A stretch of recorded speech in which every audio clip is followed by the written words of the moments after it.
Hello, I'm Severin Suzuki speaking for ECHO, the Environmental Children's Organization.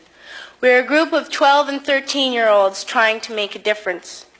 We've raised all the money to come here ourselves, to come 5,000 miles to tell you adults you must change your ways. Coming up here today, I have no hidden agenda. I am fighting for my future.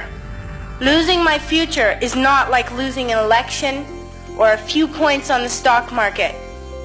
I am here to speak for all generations to come.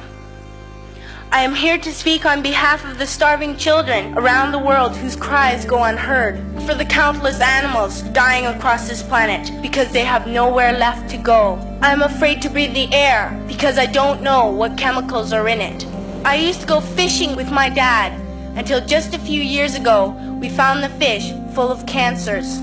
And now we hear of animals and plants going extinct, every day vanishing forever. I have dreamt of seeing the great herds of wild animals, jungles and rainforests full of birds and butterflies. But now I wonder if they will even exist for my children to see. All this is happening before our eyes, and yet we act as if we have all the time we want and all the solutions. You don't know how to bring back an animal now extinct, and you can't bring back the forest that once grew where there is now a desert. If you don't know how to fix it, please stop breaking it. Here, you may be delegates of your government, business people, or politicians, but really, your mothers and fathers, sisters and brothers, aunts and uncles, and all of you are someone's child. I'm only a child, yet I know we are all part of a family, billions strong. In fact, 30 million species strong. I'm only a child, yet I know we are all in this together. In my country, we make so much waste. We buy and throw away, buy and throw away. And even when we have more than enough, we are afraid to share. We are afraid to let go of some of our wealth. I wish I was rich.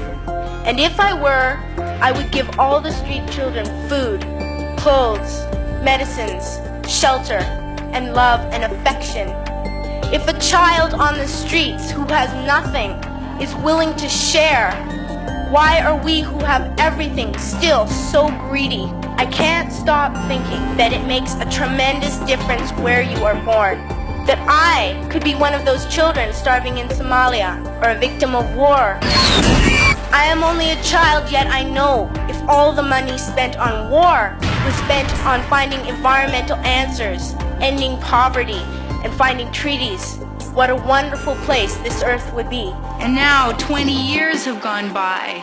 We have not even come close to achieving the sustainable transition that we knew we needed back then. It is clear that the current global meta strategy is to turn everything from nature into profit at a rate and at a scale that dwarfs its opposition. We need nothing short of a massive paradigm shift. At school, even in kindergarten, you teach us how to behave in the world.